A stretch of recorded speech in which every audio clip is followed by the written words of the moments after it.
Olá, boa noite. O primeiro plano deste sábado está no ar e eu converso aqui com o colega jornalista Dinarte Assunção. Tudo bem, Dinarte? Tudo bom, Daniel? Boa noite. Boa noite, seja bem-vindo. Obrigado. Poucos talvez até o conheçam, assim, podem já ter lido alguma coisa de Dinarte. Dinarte é jornalista do Portal No Ar. Isso. E tem um trabalho muito interessante para nós do meio, a gente acompanha e vê um trabalho um tanto destemido. E esse é um assunto que a gente vai tratar, também lançou um livro essa semana. E vamos começar conversando sobre o trabalho jornalístico de Dinarte. Quando eu falo de trabalho destemido, porque assim, no último ano, por exemplo, você foi o repórter colocado pelo veículo que você trabalha para cobrir algumas situações envolvendo o Ministério Público. E quando eu vejo um jornalista questionar e um veículo questionar o Ministério Público em algumas das suas ações, eu vejo que realmente é desafiador. Como é que você se sente nesse papel de questionar quem geralmente questiona? Daniel, é complicadíssimo, sabe? Porque é indiscutível a importância que tem o Ministério Público. O MP é uma instituição muito séria, mas na avaliação de um próprio amigo promotor, é feito de pessoas. Né? Pessoas erram. Quando eu comecei a questionar os excessos.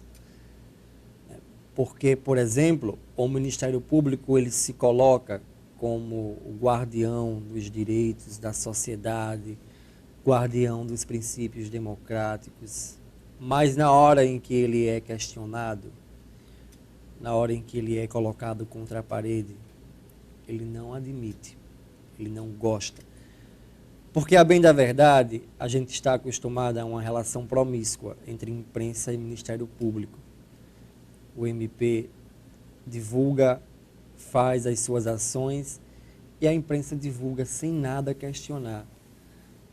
E eu comecei a me perguntar, por que não questiona? Eu comecei a fazer isso no meu perfil pessoal do Twitter, né, lá atrás, porque tem coisas escandalosas, né, tem coisas escandalosas no Ministério Público, no Judiciário, e coisas que passam despercebidas. Né? Infelizmente, eu descobri que tenho que dançar conforme a banda toca, sabe? Então, eu entrei no jornalismo achando que eu iria mudar o mundo, mas como todos nós, né? Mas felizmente eu sei dançar muito bem e danço hoje conforme a banda toca. Agora, Dinarte, você fala que o Ministério Público ele é o guardião, claro, é uma instituição extremamente respeitada. É o guardião da moralidade, da legalidade, da impessoalidade, é isso que eles prezam.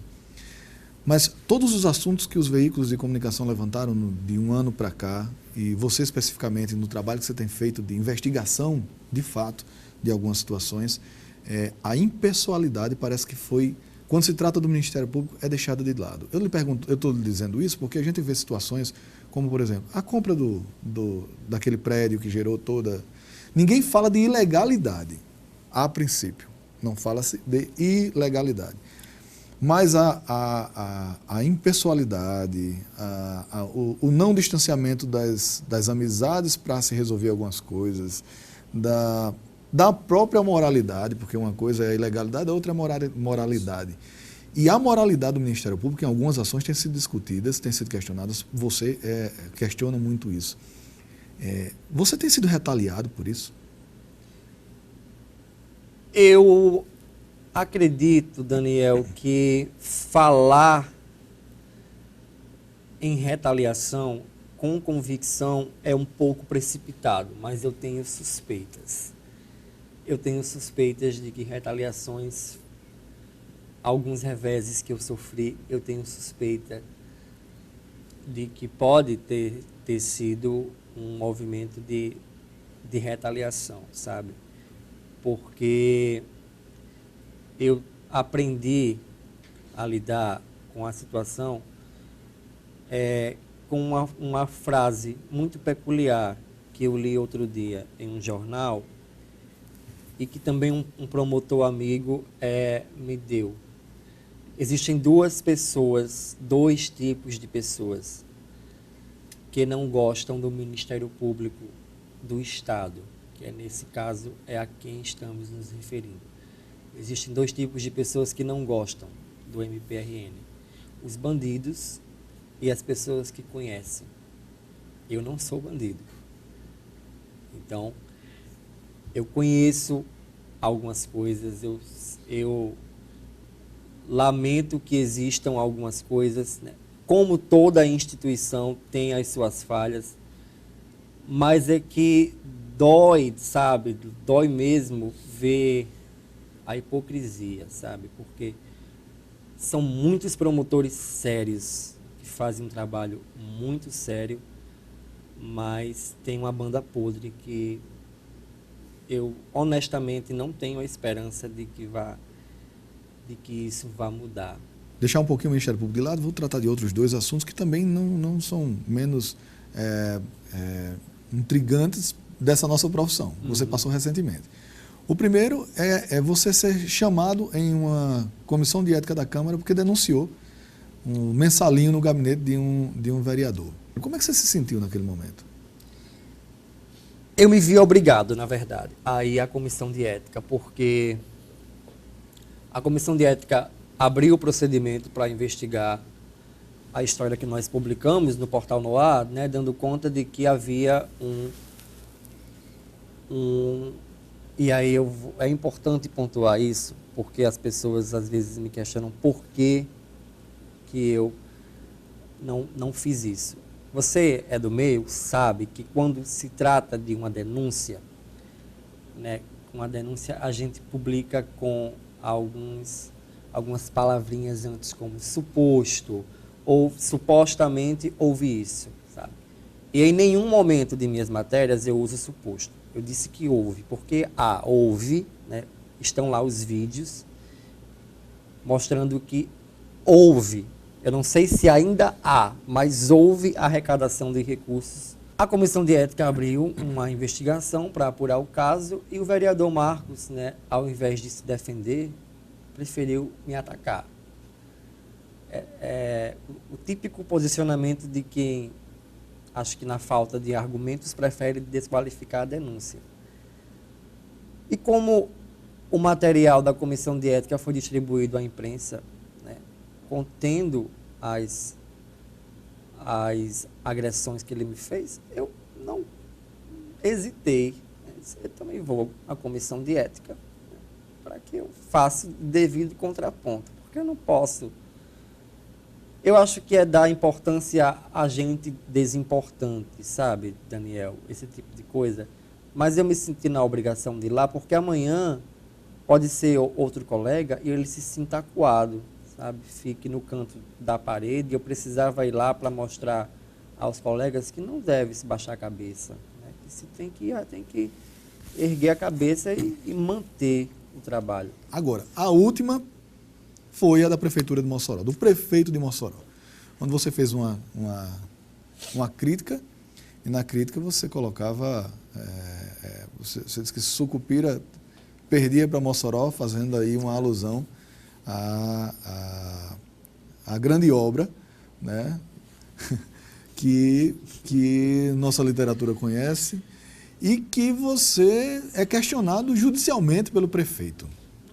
Né? Exatamente, né? É por isso que eu adoro Mossoró. Mossoró é uma terra ótima, sabe? Mas deu azar de ter aquele prefeito, porque as pesquisas estão aí, as pesquisas falam por si só. O prefeito na minha opinião, ele está deslumbrado, né? Não tem equipe, não tem gestão, chegou ao poder por circunstâncias, ele é um acidente. O prefeito de Mossoró é um acidente, né? Ele está lá por circunstâncias. Era vereador, presidente da Câmara, a prefeita foi cassada, ele ascendeu ao cargo, foi mordido pela mosca azul da cobiça, e aí viu ali a oportunidade de se crescer, houve eleição suplementar, registre-se que nada mais legítimo, né? Mas ele estava e é despreparado para o cargo. E me chamou a atenção porque ele vinha com um discurso de inovação. Eu disse, eu vou prestar atenção nesse cara. De repente, Mossoró, até tentando acreditar, né? Até tentando acreditar. E de fato acreditei, porque Mossoró já vinha com um padrão, né? Vou prestar atenção a esse cara. Mas ele foi até pior do que as pessoas que o antecederam. E o episódio mais célebre foi o dos caixões, né? Os caixões distribuídos pela prefeitura com o timbre o brasão da prefeitura de Mossoró. Imediatamente eu me lembrei, né, da história de Odorico Paraguaçu, cuja obsessão era inaugurar o cemitério municipal, né? Até na morte o cara querer se promover. Uhum. E eu fiz esse artigo, né, relacionando Odorico ao prefeito. O prefeito disse que eu o chamei de corrupto porque Odorico era corrupto. Se eu estava comparando ele ao Odorico, eu estava chamando ele de corrupto, né? Eu não disse isso, mas a carapuça é livre. Você veste se você achar conveniente. E ele foi à justiça. E aí, curiosamente, o Ministério Público do Estado junta um parecer pedindo a minha condenação, né, nesse artigo que eu escrevi. E aí a juíza de primeira instância acatou os argumentos do Ministério Público e os argumentos da defesa do prefeito. Felizmente, o entendimento do STF sobre isso é outro. Então, eu estou confiante que vou reverter esse caso na segunda instância. Você foi condenado aqui? Eu fui condenado a uma multa, Daniel, acho que de quase R$4.000, a doar uma instituição aí. São 3 meses de detenção convertidos em uma multa aí de quase 4.000. Viva a Sucupira. Viva a Sucupira. Inarte, a gente vai para um pequeno intervalo, já a gente volta a falar sobre o lançamento desse livro aqui que você fez essa semana. Um minutinho a gente está de volta com o Primeiro Plano.